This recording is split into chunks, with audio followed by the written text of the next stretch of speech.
Kenzo yakoye ebya Rema kuba nti amumma omwana we nabwe kityo nasalawo obambi musajja watu afuule ba Masaka kids abaana be era nga Kenzo yasaze okuba nti adaptinga abaana bangi tukwaniriza natera ku mukutu gwaffe omuganzo gumanyikiddwa nga Uganda Mukamooli amanya n'eddoboozi bampita ntambi Kimso Dinamon Rich Boya Maxud Junior webale kuba nti otambula naffe webale kusubscribinga gwe ya subscribinga ate nawe atandaba kuba nti osubscribinga nga makikasera muganda wange osubscribinga tutambule ffenna twakugamba nti tuleta palapase tukwagala ebyaddala era nga gwensonga lwaki tuli mu katale tukyekuumidde wano tukuweereza tusinziira Kampala Uganda East Africa tukubiriza government ne UCC nti mugezako kuba nti muleta amateeka oba oli aganyigiriza abantu abali mu media naye kyemukola ekyo kikyamu kibi ddala because government eyambangako omwana kutandika online business temulina kyemutuwa ne OTT mwamuleta data wamwe wa buseere abaana bagezako kuba nti bainventinga mu bintu ebirala ate mugezako kuba nti mubisanyawo oba okubirwanyisa olw'okuba ensonga zimu oba endala si buli omuntu ali mu byabufuzi si buli omuntu alubirwa kujjako gavumenti wabula mutandika okurespectinga ku baana bavayo ne batandika okukola emirimu gyabwe nze bampita ntambi Kimso professional journalist yes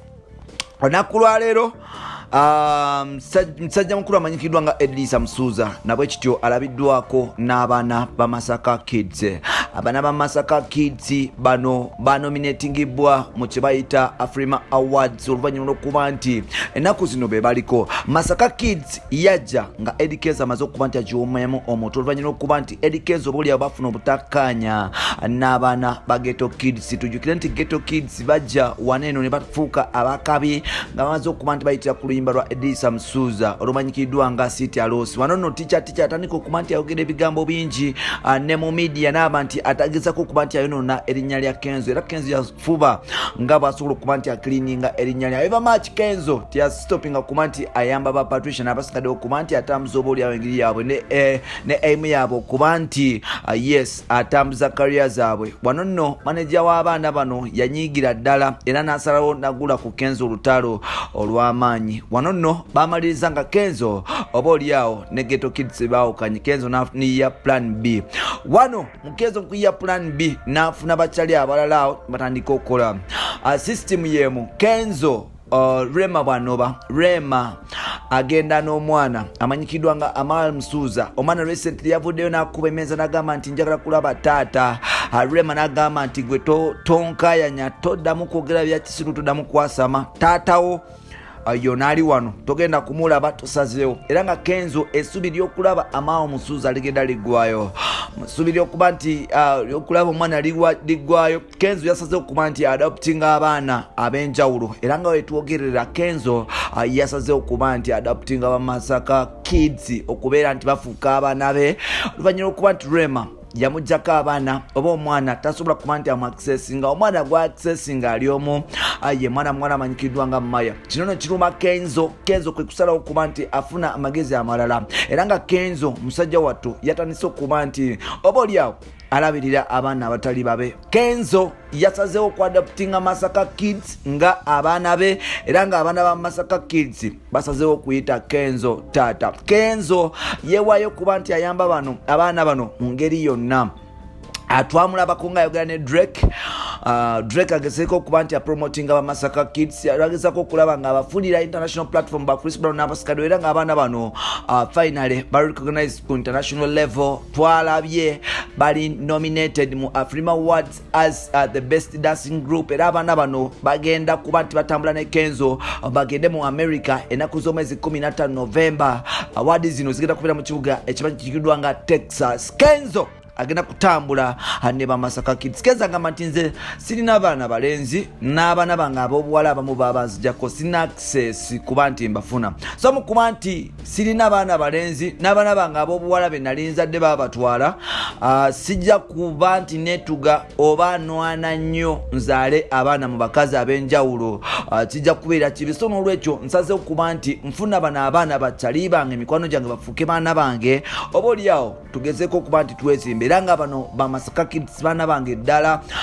balinga ba biological children bange era sagala muntu yenna abogerako baana bange ddala nzaabazaala era nga buli kimu ku byobugagga byange n'obulamu bwange balina okuba nti bagabanako. Kenzo agamba nti tujja kukola ffenna, nja kukola ekisoboka mbeere nti abaana bano mbalabirira, mbeere nti abaana bano mbatambuza amawanga, mbeere nti abaana bano mbakolako ng'abaana benzaala, because ne abaana benzaala sina access kuba nti mbafuna n'okuba nti mbalaba. So be bano abaana bendabako bensobola okufuna bennako access, bensobola okukubira akasimu ne mbagamba batabanyi ne bawala bange muliwa, mujje mundabeko, mujje tutambuleko ffenna, mujje tunyumyemu. Bano abaana babeerawo. So n'olwekyo sijja kwerumya mutwe olw'okuba omukyala yanzijjako abaana. Nze okuzaala nsobola okuzaala naye kati saagala kankuze abaana ba Masaka Kids bafuukire ddala abaana bange, abaana abo mbatambuze, abaana abo mbere ku party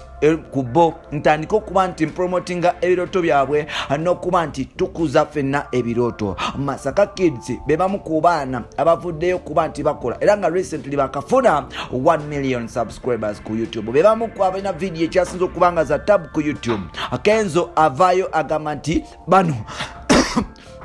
balonzeeyo okufuuka batabanyiibe ne bawalabe era nga yewaddeyo kuba nti